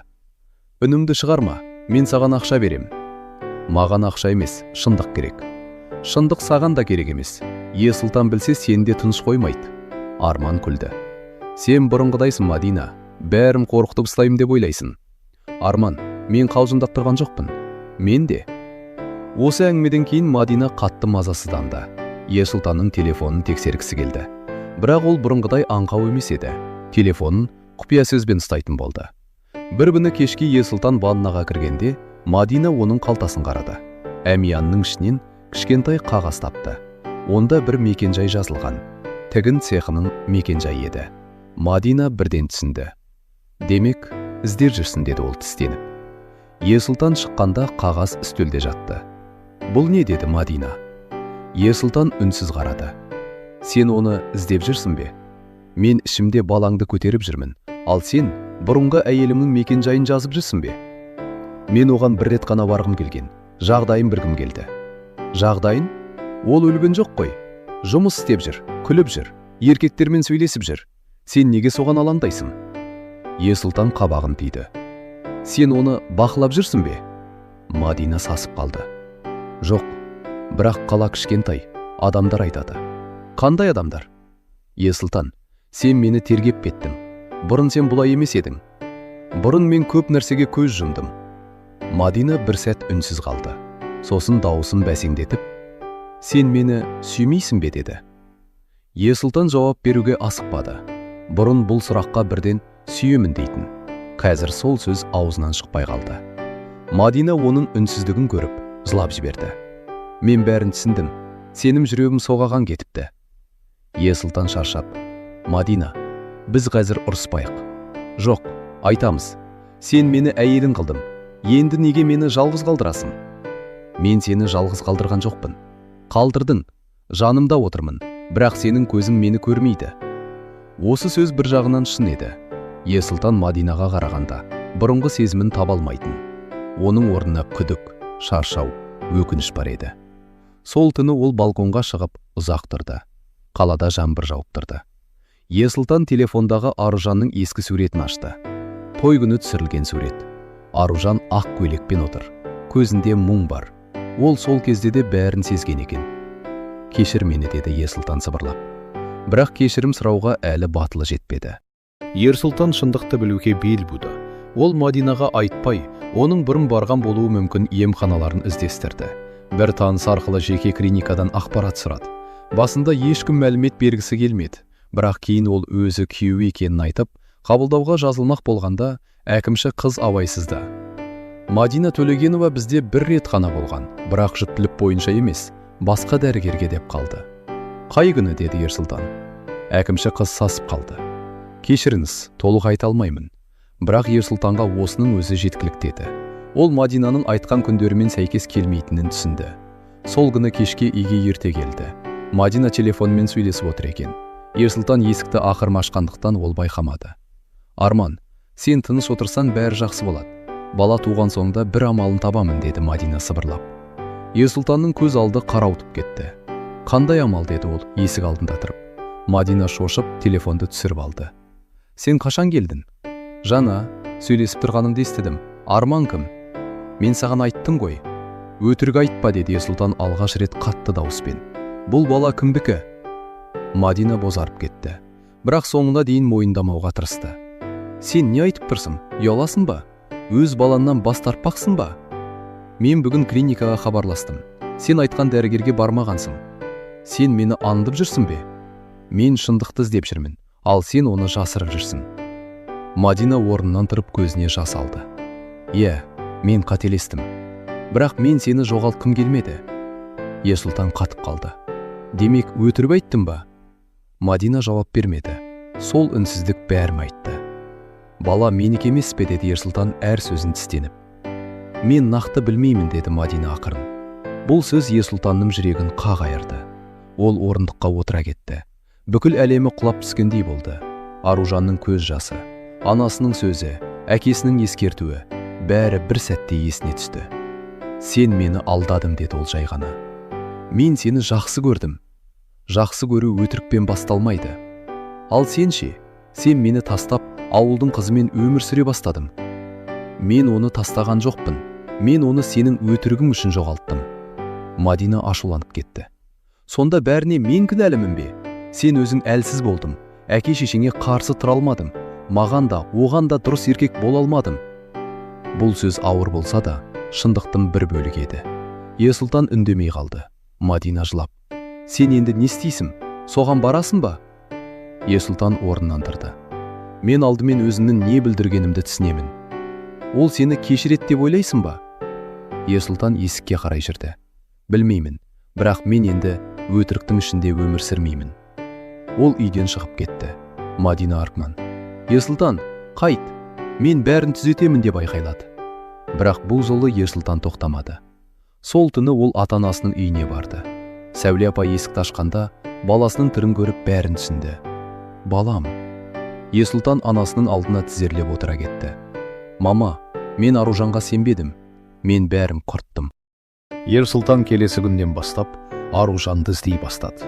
Алдымен бұрын кездескен компанияға барды. Данияр оны салқын қабылдады. Сізге кім керек? Аружан. Ол осында тапсырыс бойынша келген еді. Данияр оның кім екенін шамалап тұрды. Сіз оған кім боласыз? Бұл сұрақ Ерсұлтанды тоқтатты. Күйеуімін дей алмайды. Бұрынғы күйеуімін деуге аузы бармады. Ақыры, мен оған жақын адам болғанмын, деді. Даниярдың қабағы сәл қатайды. Болған адам болсаңыз, қазір мазаламағаныңыз дұрыс шығар. Мен онымен сөйлесуім керек.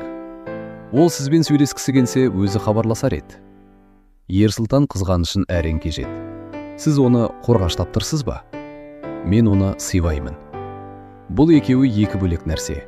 Осы сөз Ерсұлтанға ауыр тиді. Данияр Аружанды сыйлайтынын ашық айтты, ал Ерсұлтан кезінде оны сыйлай алмаған. Маған тек цехтың мекен-жайын айтыңыз. Мен оның жеке өміріне араласпаймын. Ерсұлтан сыртқа шықты. Бұрын кез келген есік оған ашық сияқты көрінетін. Қазір Аружанға апаратын әр есік жабық. Ол ақыры Гүлмираның цехын тапты. Цехқа кіргенде тігін машиналардың дыбысы құлағына жетті. Гүлмира оны көріп бірден жақтырмады. Сіз кімсіз? Мен Ерсұлтанмын. Аружанмен сөйлесуім керек. Гүлмира қолындағы матасын үстелге қойды. Ол жұмыста жоқ. Қашан келеді? Сіз не үшін іздеп жүрсіз? Мен оған кешірім сұрауым керек. Гүлмира ащы күлді. Кешірім сұрау үшін адам әуелі кешірімге лайық әрекет жасау керек. Сіз оны қай кезде іздедіңіз? Қолында бір сөмкемен қалада қалған күні ме? Жоқ. Енді ол есін жинап, аяғына тұра бастағанда келдіңіз. Ерсұлтан үндемей қалды. Мен қателестім, деді ол. Оны маған емес, соған айтыңыз. Бірақ есімізде болсын. Аружан бұрынғыдай үнсіз жылайтын қыз емес. Дәл сол кезде есік ашылып Аружан кірді. Қолында қағаздар, жанында Роза апай. Ерсұлтан оны көргенде жүрегі тоқтап қалғандай болды. Аружан да тоқтады. Бірақ бұл жолы жүзі өзгермеді. Кек көзінде бір сәттік ауыр естелік жылт етті. Сіз мұнда не істеп жүрсіз, деді ол. Ерсұлтан оған қарай бір қадам жасады. Аружан, мен сені іздедім. Не үшін? Мен шындықты білдім. Мадина, ол мені алдаған. Бала. Аружан оның сөзін бөлді. Маған оның керегі жоқ. Ерсұлтан абдырап қалды. Қалай керегі жоқ? Сіз кезінде менің шындығымды тыңдамадыңыз. Енді басқа біреудің өтірігі ашылғанда, мен сіздің өкінішіңізді тыңдауым керек пе? Ерсұлтанның дауысы дірілдеп шықты. Мен сенен кешірім сұрағым келеді. Кешірім сұрау сізге жеңілдік береді. Ал менің жүрегіме не береді? Цех іші тып-тыныш болып қалды. Тігін машиналары да тоқтағандай. Роза апай Аружанның жанында үнсіз тұрды. Ерсұлтан басын төмен салды. Мен сені жоғалтқанымды енді түсіндім. Аружан көзін тайдырмады. Жоқ, сіз мені жоғалтқан жоқсыз. Сіз мені өз қолыңызбен жібердіңіз. Бұл сөз Ерсұлтанның ішін қарып өтті. Мен сені жақсы көремін, Аружан, деді ол, алғаш бет ашық. Аружанның кірпігі дірете қалды. Бұл сөзді ол бір кезде қанша күтті. Түндер бойы, суық бөлмеде, шай дайындап жүргенде, жылап жатқанда күтті. Бірақ дәл қазір сол сөз жүрегін емдемеді. Керісінше, ескі жарасын қайта ашты. Бұл сөзді кеш айттыңыз, Ерсұлтан. Кеш болса да шын. Шындықтың да өз уақыты болады. Уақытынан кешіккен шындық кейде өтіріктен де ауыр. Ерсұлтан оған жақындай алмады. Аружан бұрынғыдай әлсіз емес еді. Оның алдында тұрған қыз нәзік болса да, енді өз қадірін білетін әйел болатын. Мен сені күтпеймін, деді Аружан ақырын. Мен сізге жамандық тілемеймін, бірақ мен қайтадан біреудің күдігіне, біреудің шешіміне, біреудің өкінішіне байланғым келмейді. Маған мүмкіндік берші. Аружан біраз үнсіз тұрды. Жүрегі ішінен сен де жақсы көресің ғой деп сыбырлады. Бірақ ол жүрекке ғана сеніп, бір рет күйбеңдеді. Мүмкіндік сұрамаңыз, уақыт көрсетеді, деді ол. Сосын Гүлмираға бұрылып, апай, мен жұмысымды жалғастырайын, деді.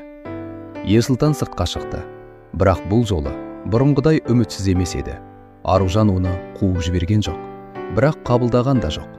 Араларында әлі айтылмаған көп өр сөз, жатылмаған көп жара, өшпеген сезім бар еді. Ал алыста Мадина өзінің жеміліп бара жатқанын сезіп, соңғы қауіпті қадамын ойластыра бастады. Ол Ерсұлтанды жоғалтпау үшін енді өтірік емес, жала қолдануға дайын еді. Мадина сәт көзге тыныш қалғандай көрінді. Ерсұлтан үйден кеткен соң, ол бірнеше күн бойы хабарласпады. Жылап та қоңырау шалмады, ашуланып та жазбады. Бірақ бұл тыныштықтың артында күйіп тұрған кек бар еді. Ол Аружанның қайда жұмыс істейтінін, кімдермен араласатынын біліп алды. Әсіресе Даниярдың Аружанға жақын жүргені жанына тиді. Бір күні компания ғимаратының алдынан Аружан мен Даниярдың бірге шығып келе жатқанын көрді. Данияр Аружанның қолындағы ауыр папкаларды алып, көлігіне дейін жеткізіп салды. Рахмет, өзіме-ақ апарар едім, деді Аружан сыпайы. Сіз үнемі бәрін өзіңіз істегіңіз келеді, деді Данияр күлімсіреп. Кейде көмекті қабылдау да күш. Аружан басын төмен салып жымиып қойды. Мадина көліктің ішінде отырып жыдырған түйді. Демек сен енді бақытты болмақсың ба, деді ол тістеніп. Жоқ, Аружан, сен менің өмірімді тартып алдың. Енді мен сенің өміріңді тыныш қалдырмаймын. Ол сол күні кешке Арманға хабарласты. Арман бұрынғыдай оған сенбейтін болған. Бірақ Мадина оның әлсіз тұсын білетін ақша. Маған бір нәрсеге көмектесесің, деді ол. Тағы қандай ойын? Бұл жолы ойын емес, бір қызға сабақ беру керек. Мадина, мен қылмысқа араласпаймын. Ешкім сені қылмысқа араластырмайды. Тек бір жерде көрінесің, бір сөз айтасың, болды. Қанша? Мадина сәл жымиды. Ол арманның басында қарсы болғанмен, ақша айтылғанда жұмсаратын білді. Жеткілікті беремін. Келесі күні Мадина Аружанға белгісіз нөмірден қоңырау шалды. Аружан жұмыста маталарды реттеп жүрген. Тыңдаттырмын? Аружан, бұл мен, Мадина. Аружанның қолы бір сәт тоқтап қалды. Не керек? Сенімен сөйлесуім керек. Бізде сөйлесетін ештеңе жоқ. Бар, Ерсұлтан туралы. Егер сен оны шынымен жақсы көрсем, мені бір рет тыңда. Аружан көзін жұмып демін ішіне тартты. Ерсұлтанның өмірі енді менің шешіміме байланысты емес. Сен солай ойлайсың. Бірақ ол сенің кесіріңнен күйіп жүр. Ол ішіп кетті, жұмысқа бармай жүр. Ата-анасымен де сөйлеспейді. Бұл өте өтірік еді. Бірақ Мадина оны шебер айтты. Аружанның жүрегі бәрібір селт етті. Сіз маған не айтқыңыз келеді? Бір жерге кел. Адам сияқты сөйлесейік. Ұрыста, айқайда болмайды. Менде сенің біреуің керек бір құжат бар. Қандай құжат? Ерсұлтанға қатысты. Телефонмен айтпаймын. Аружан күмәнданды. Бірақ Ерсұлтанның аты аталғанда жүрегі тыныш отыра алмады. Ол Мадинаға сенбейтін, бірақ бір құжат деген сөз ойландырып қойды. Қайда? Мадина қаланың шетіндегі тыныш кафенің мекен-жайын айтты. Кешкі 7-де. Жалғыз кел. Аружан телефонды қойған соң ұзақ ойланып тұрды. Роза апайға айтпақ болды, бірақ ол дәрігерге кеткен еді. Гүлмираға айтуға ыңғайсызданды. Жай сөйлесіп қайтамын, ештеңе болмайды деп өзін жұбатты. Бірақ сол кеш оның тағдырын тағы бір рет қараңғылықта итеретінін ол білмеді. Аружан полиция бөлімшесінде таңға дейін жауап берді.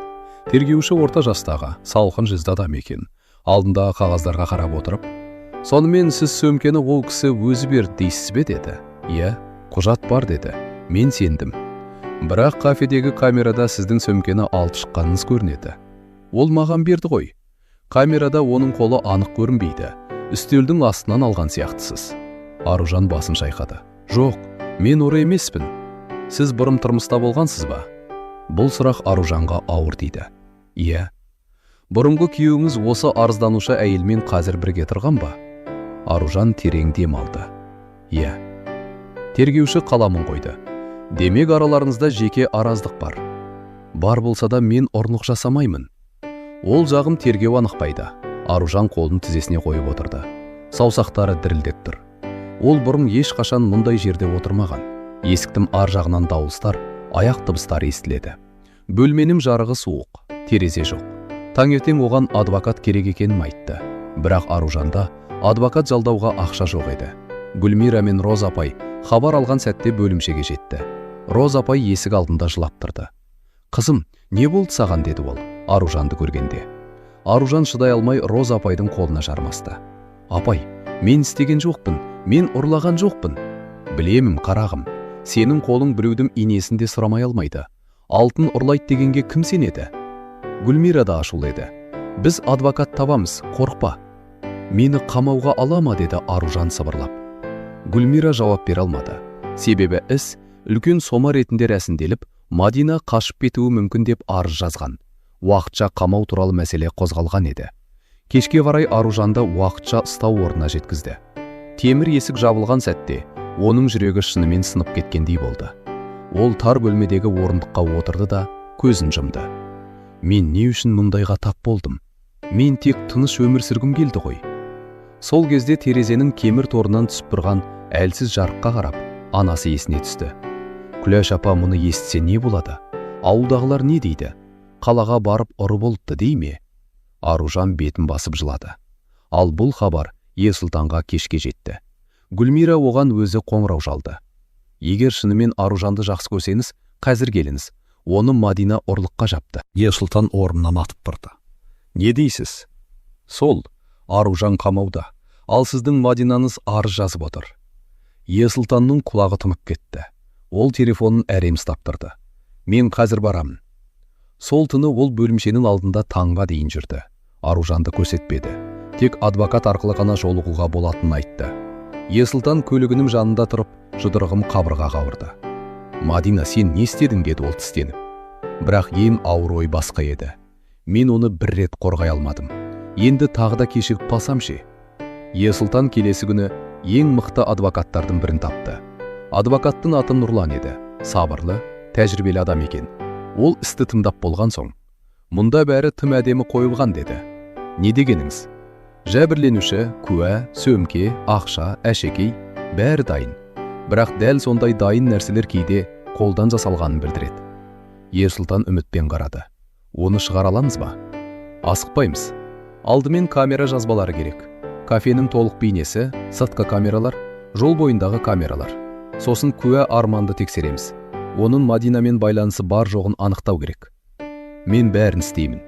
Адвокат оған тіке қарады. Сіз эмоциямен емес, дәлелмен әрекет етуіңіз керек. Бұл қызды құтқарғыңыз келсе, ашумен ештеңе білдірмеңіз. Ерсұлтан басын изеді. Бірақ ішіндегі ашуды әрең ұстап тұрды. Ол сол күні Мадинаға барды. Мадина есікті ашқанда, жүзінде қорқыныш пен қулық аралас еді. Неге келдім? Аружанға арызды қайтар. Мадина ащы күлді. Неге? Ол ұрлық жасады. Өтірік айтпа. Сен тағы да соны қорғайсың ба? Мен зардап шегушімін. Сен оны әдейі құтқың келді. Мадина даусын көтерді. Иә, мен жаманмын. Сендер бәрін мені жаман көресіңдер. Ал ол періште. Бірақ сен ұмытпа. Сен оған қайта барсаң да, ол сені қабылдамайды. Ол енді басқа өмір бастаған. Данияр дегенім бар қасында. Есұлтанның көзі суықтап кетті. Бұл жерде Даниярдың қатысы жоқ. Қатысы бар. Сен қызғанып жүрсің. Бірақ ол қыз сен үшін түрмеде отырса да, сені сүймейді. Ол мені сүймесе де, сенім жалаң үшін отырмауы керек. Мадина бір сәт үнсіз қалды. Есұлтанның даусында бұрынғы әлсіздік жоқ еді. Ол енді кінәмен емес, шындықпен сөйлеп тұр. Сен бәрібір дәлелдей алмайсың, деді Мадина ақырын. Көрерміз. Ерсұлтан шығып кетті. Сол арада Аружан тергеу изоляторында алғашқы күндерін өткізіп жатты. Ол жердегі әйелдердің тағдыры да әртүрлі еді.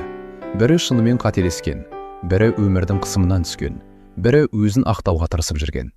Бір камерада отырған Гүлшат есімді әйел Аружанға қарап, сен мына жерге ұқсамайсың деді.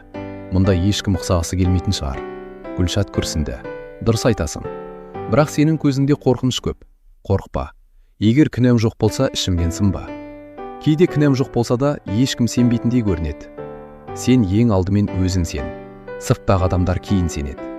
Аружан үнсіз қалды. Күн сайын адвокат келіп, жағдайды түсіндіретін. Ерсұлтанның көмектесіп жүргенін айтқанда, Аружан басын төмен салды. Оғам айтпаңыздар, деді ол бір жолы. Адвокат таңғалды. Нені? Менің жылағанымды, әлсіз екенімді айтпаңыздар. Ол сіз үшін көп жүгіріп жүр. Аружан көзін жұмды. Бұрын бір рет мен үшін тоқтауы керек еді. Енді жүгіргені жүрегімді бірден емдеп жібермейді. Адвокат оның сөзін түсінді, бірақ Ерсұлтанға айтқанда, ол ұзақ үнсіз отырды. Сосын жай ғана, ол дұрыс айтады деді. Осыдан кейін Ерсұлтан бұрынғыдан да қатты күресе бастады. Бұл жолы Аружанды қайтару үшін емес, оны ақтау үшін. Нұрлан адвокат кафенің толық бейне жазбасын талап етті. Алғашқыда кафе иесі камера дұрыс істемеді деп жалтарды. Бірақ адвокат ресми сұрау жіберген соң, жазбаның бір бөлігі табылды. Онда Мадинаның үстел астында қоңыр сөмкені аяғымен Аружан жаққа жылжытып отырғаны анық көрінбесе де, күмән тудыратын қимыл байқалды. Бұл аз, деді Нұрлан, бірақ бастама бар. Ерсұлтан видеоны қайта-қайта көрді. Экранда Аружан абайлап отыр. Мадина сөйлеп отыр. Бір сәтте Мадина төмен еңкейеді. Сосын сөмке Аружан жаққа жақындайды. Аружан кейін орнынан тұрып, сөмкені алады. Ол шынымен оған беріп тұр, деді Ерсұлтан. Иә, бірақ сотқа анық дәлел керек, деді адвокат. Келесі дәлел сыртқы камерадан табылды. Кафеден шыққан соң, Мадина бірден полицияға хабарласпаған. Ол алдымен Арманмен шетке шығып сөйлескен. Екеуінің бірге тұрғаны, бір-бірмен таныс екені көрініп тұр. Міне, деді Нұрлан. Ал арызда ол Арманды кездейсоқ куә деп көрсеткен. Ерсұлтанның көзі жанып кетті. Демек олар таныс. Иә, енді Арманды сөйлету керек. Арманды табу қиын болмады. Ол ақшасын алып, қаладан кетпек болған. Бірақ Ерсұлтан онымен кездесуге үлгерді. Олар ескі көлік тұрағында жолықты. Менің саған айтарым жоқ, деді Арман. Бар, сен жалған куәлік бердім. Арман сасқан жоқ. Дәлелде? Ерсұлтан жұдырығын түйді. бірақ адвокаттың сөзін есіне алды. Ашуға берілмеу керек. Мадина сені де құртады. Ол сені қолданды. Ертең бәрі ашылса, сен жалғыз жауап бересің. Ол Арман өз айтты деп шығады. Арманның жүзі өзгерді. Сен мені қорқытып тұрсың ба? Жоқ, саған шындықты айтып тұрмын. Сен оның кім екенін білесің. Арман темекісін ұстатып, қолы дірілдеп кетті. Мен ешкімді қамауға кетеді деп ойламадым. Ол тек қорқытып қоямыз деді. Қазір ол қыз темір тордың ар жағында отыр. Арман көзін тайдырды. Мадина маған ақша берді. Сөмкені өз алды деп айтасың деді. Болды. Осыны ресми айт. Мен өзімді құртамын ғой. Сен қазірдің өзінде өзімді құрттым. Бірақ шындап айтсаң, ең болмаса бір жазықсыз адамды құтқарасың. Арман ұзақ үнсіз тұрды. Ақыры, мен ойланайын деді. Уақыт жоқ. Ертең жауап беремін. Есұлтан оған жақындап, ертең кеш болуы мүмкін деді. Сол түні Есұлтан Аружанға хат жазды. Бірақ жіберуге батыл жетпеді. Хатта бірақ сөйлем бар еді. Мен бұл жолы саған сенемін, Аружан. Ол осы сөзді кезінде айтуы керек еді. Кеш. Бірақ енді тым кеш болмауын тіледі. Күләш апа қызының қамауға алынғанын естігенде, қолындағы кесесін түсіріп алды. Ауылдағы көрші әйел телефоннан естіген өсекті жеткізіп қойған еді. Күләш, қаладағы қызын туралы бірдеңе айтып жатыр ғой. Ұрлық деді ме, немен? Күләш апаның көзі қарауытып кетті. Менің қызым ұрлық жасамайды деді ол бірден. Мен де солай деймін ғой, бірақ жұрт айтып жатыр. Жұрттың айтқаны шындық емес. Ол сол күні қалаға жолға шықты. Автобус ішінде түні бойы көз ілмеді. Қолындағы сөмкесінде қызының бала күнгі суреті, аз ғана киімі және ауылдан алып шыққан құрты бар еді. Қызым аш жүрмесін деп ойлаған ана, жүрегі түрменің ішіне құрт кіргізе алмайтынын да білмей, соны салып алған. Қалаға жеткенде Роза апай күтіп алды. Екі ана бір-бірін көргенде үнсіз құшақтасты. Бірі туған ана, бірі тағдыр жолында пана болған ана. Қызым қайда деді Күләш апа. Әзірге жолықтыру қиын болып тұр. Бірақ адвокат кіріп жүр. Күләш апаның ерні дірілдеді. Ол қорқып жүрген шығар. Менің қызым қараңғыдан да қорқатын еді. Кішкентайында шамды өшіртпейтін. Роза апай көз жасын сүртті. Қазір ол бұрынғыдан мықты, бірақ бәрібір ана керек. Келесі күні адвокат арқылы қысқа кездесу ұйымдастырылды. Темір тордың ар жағынан Аружан анасын көргенде, жүрегі үзіліп кете жаздады. Анашым. Күләш апа торғаға жабысты. Қызым, мен келдім. Қорықпа. Мен сенемін саған. Аружан жыламауға тырысты, бірақ көз жасы өзі ақты. Мен істеген жоқпын, анашым. Біремін. Сен кішкентайында көршінің алмасын рұқсатсыз алмаушы едің. Сен алтын ұрлайсың ба? Жоқ. Мен білемін. Ауылда жұрт не айтып жатыр? Күләш апа дауысын қатайтты. Жұрт не айтса да, менің қызымның ары таза.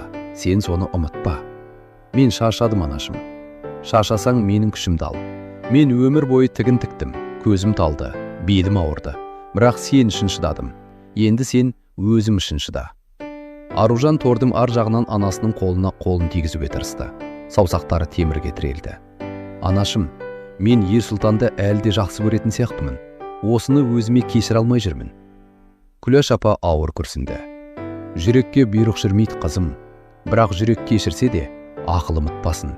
Ол сені сүйсе, енді сөзбен емес, іспен дәлелдесін. Аружан басын изеді. Кездесу біткенде, Күләш апа сыртқа шығып қабырғаға сүйеніп тұрып қалды. Сол жерде Ерсұлтан келді.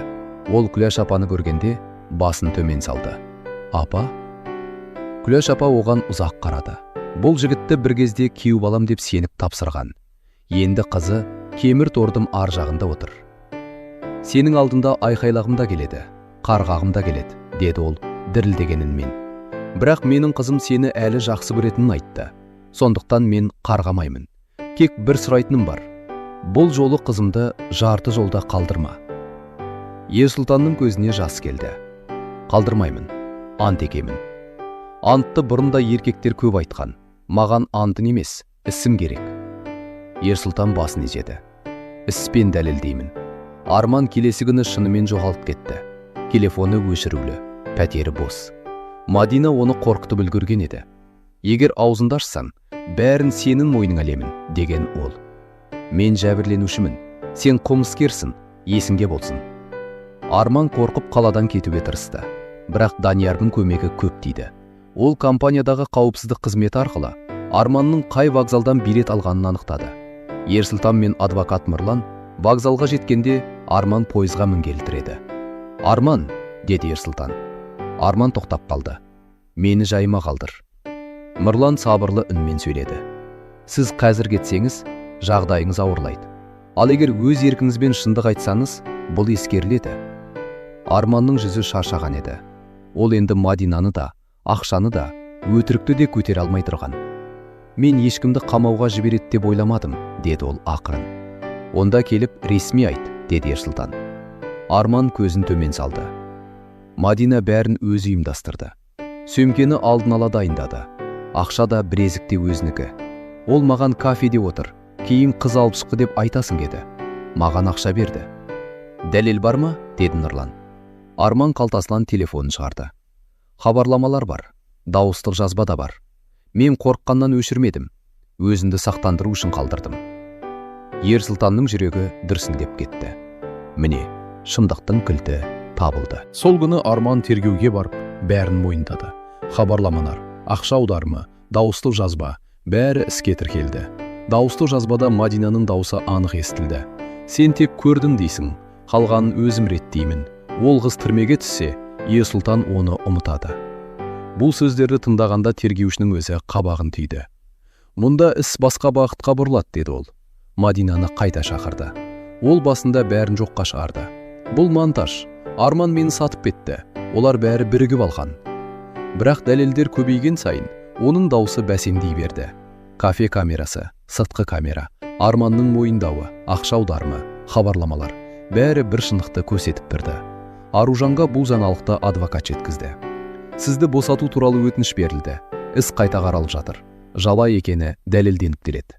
Аружан үнсіз отырды. Көзінен жас ақты.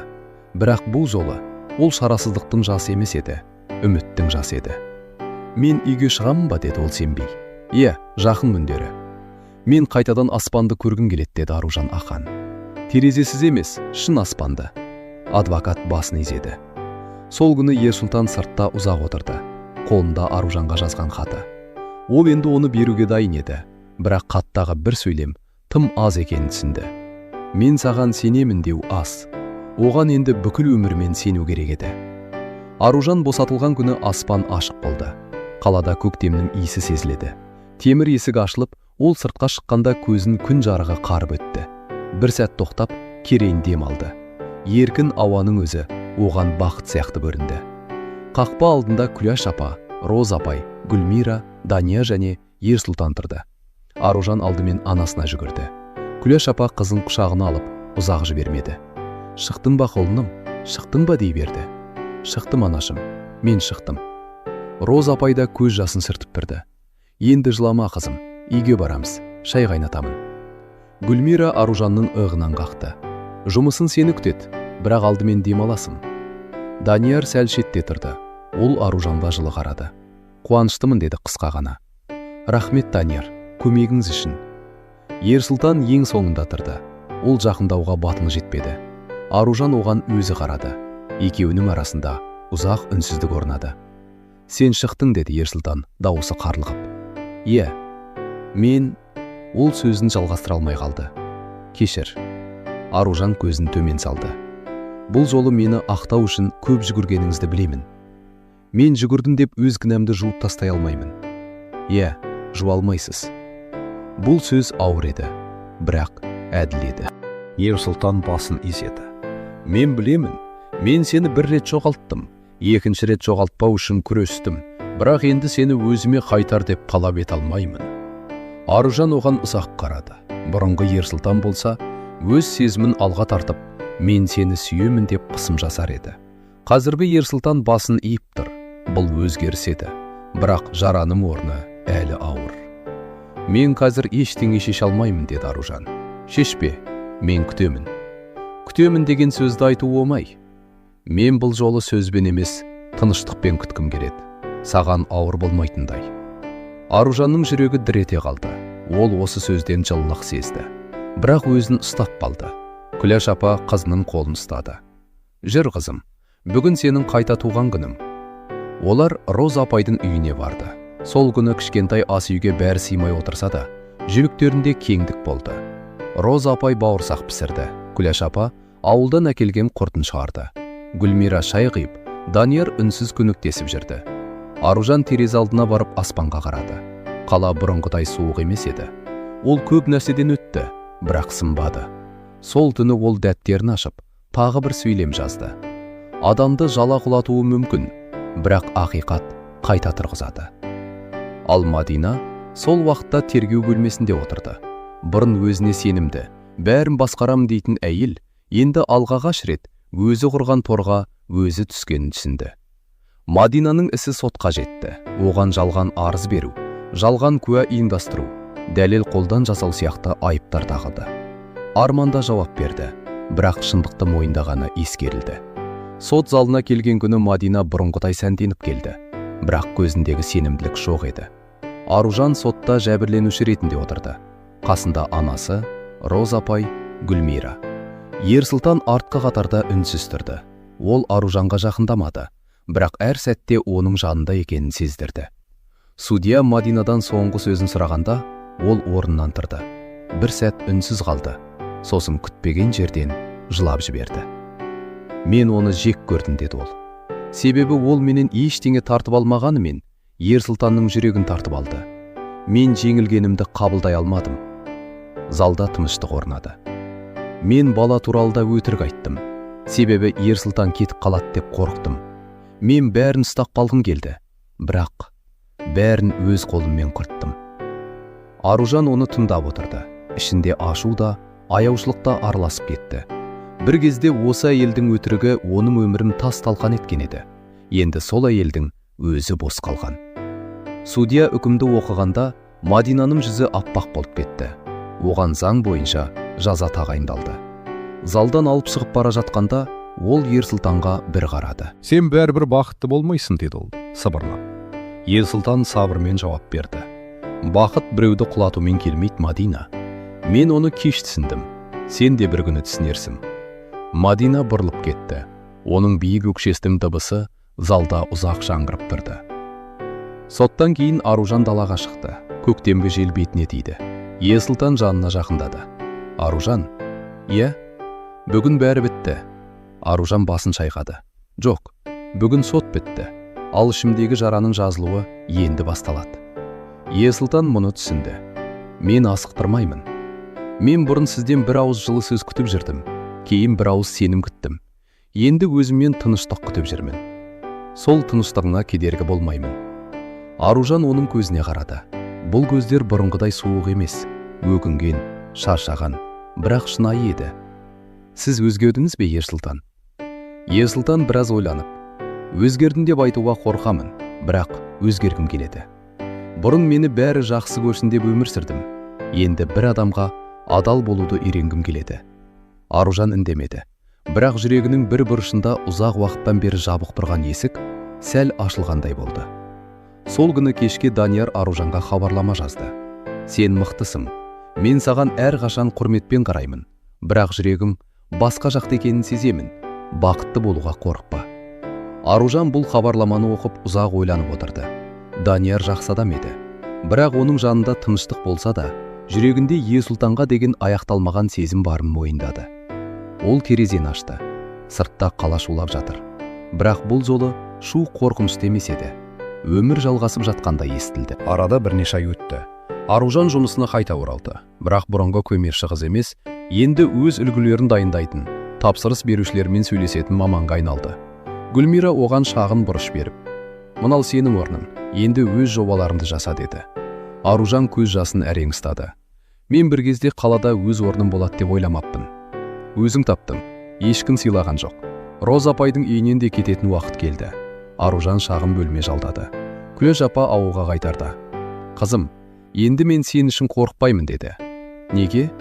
Бұрын сені өмір жаралап жібереме деп қорқатынмын. Енді жаралансан да, қайта тұра алатынымды көрдім». Аружан анасын құшақтады. Ерсұлтан осы айларда асықпады, күнде келіп мазаламады, қызғаныш көрсетпеді, қайта қосылайық деп қыспады. Тек керек кезде жанында болды. Күләш апаны вокзалға шығарып салды. Роза апайдың дәрісін әкеліп берді. Гүлмираның цехына жаңа тапсырыс табуға көмектесті. Бірақ еш жерде өзін көрсетпеді. Бір күні кешке Аружан жұмыстан шыққанда, есік алдында Ерсұлтан тұр екен. қолында алма ағашының кішкентай көшеті бар. Аружан таң қалды. Бұл не? Ерсұлтан сәл қысылып күлді. Сен бір кезде ауылдағы алма гүлін жақсы көремін дегенсің. Есінде қалыпты. Аружанның жүрегі дір ете қалды. Ол бұл әңгімені баяғыда екеуі шай ішіп отырған кезде айтқан. Ерсұлтан ұмытқан шығар деп ойлаған. Сіз соны есіңізде сақтадыңыз ба? Иә, мен көп маңызды нәрсені кеш түсіндім. Бірақ сен айтқан сақ нәрселердің бәрі жүрегімде қалыпты. Аружан көшетке қарады. Мұны қайда отырғызамыз? Қаласан анаңның ауылындағы баққа апарамыз. Қаласан осы қалада бір жерге отырғызамыз. Қалай десең солай. Аружан біраз үнсіз тұрды. Ерсұлтан, мен сізді ұмыта алмадым. Бірақ бұл бірден кешірдім деген сөз емес. Білемін. Мен қайтадан бұрынғыдай үнсіз келін болғым келмейді. Сен ешқашан үнсіз қалуға міндетті емессің. Менің сөзім тыңдалуы керек. Тыңдаймын. Күмән туса сұрайсыз. Біреудің сөзіне ермейсіз. Ерсұлтан оның көзіне тіке қарады. Уәде беремін. Бірақ уәдеден бұрын күн сайын дәлелдеймін. Аружанның көзіне жас келді. Мен сізді әлі де жақсы көремін. Осы сезім мені кейде қорқытты. Өйткені мені ең қатты ауыртқан адамды жақсы көру әлсіздік сияқты көрінді. Бұл әлсіздік емес деді Ерсұлтан жай ғана. Бірақ мен сенің сол махаббатыңа енді ешқашан ауырлық қалмауым керек. Аружан төмен қарап ұзақ тұрды. Сосын ақырын ғана. Біз қайтадан бастаймыз деп айта алмаймын. Бірақ бір-бірімізді қайта танып көруге болады деді. Ерсұлтанның көзінде үміт пайда болды. Маған соның өзі жетеді. Олар сол күні қаланың шетіндегі шағын саябаққа барды. Рұқсат сұрап, алма көшетін отырғызды. Топырақ шымсақ еді. Аружан көшетті ұстап тұрды. Ерсұлтан жерін көміп жатты. Екеуінің қолы бір сәт тиісті. Бұрынғыдай оттай күйдірмеді, бірақ жылы еді. Тыныш еді. Бұл ағаш гүл десе деді Ерсұлтан. Мен сенің қайта гүлгенімді көргім келеді. Аружан аспанға қарады. Көктембі кеш, жел баяу. Қала алыстан шулап тұр. Бірақ оның ішінде тыныштық бар еді. Ол гүлдейді деді Аружан. Бірақ күтім керек. Ерсұлтан оның сөзінің тек ағаш туралы емес екенін түсінді. Күтемін, қараймын, сақпаймын. Аружан оған қарады. Бұл жолы көзінде бұрынғы қорқыныш жоқ еді. Толық сенім емес, бірақ үміт бар еді. Арада бір жыл өткенде, сол алма ағашы алғаш рет гүлдеді. Аппақ гүлдері аз ғана уақыт қашылды. Бірақ сол қысқа гүлдеудің өзі бір тағдырдың қайта тірілгеніндей еді. Аружан мен Ерсұлтан сол ағаштың қасында тұрды. Екеуі асықпай, дабырасыз, бір-бірін қайта танып, жараларын бірге жазып келе жатқан. Олар үшін махаббат енді тек жүректің дүрсілі емес, сенім, сабыр, жауапкершілік екенін өмірдің өзі үйреткен еді. Аружан алма гүлін алақанына ұстап тұрып, кейде адам бақытқа тура жолмен емес, көп жараның арасымен келеді екен деді. Ерсұлтан оның қолын ақырын ұстады. Ең бастысы сен сол жолда өзіңді жоғалтпадың. Аружан жымиып қойды. Мен жоғалған жоқпын, мен өзімді таптым. Сол сәтте Ерсұлтан оның неге ауылдан келген аппақ, нәзік қыз ғана емес, өзінің өміріндегі ең мықты адам екенін түсінді. Ал Аружан кешіккен махаббаттың да жауабы болатынын білді. Бірақ ол жауап бірден иә деп айтылмайды екен. Ол күн сайынғы адалдықпен, үнсіз қамқорлықпен, сынған сенімді қайта құраумен жазылады екен. Бұл олардың соңы емес еді. Бұл олардың шын басталуы еді.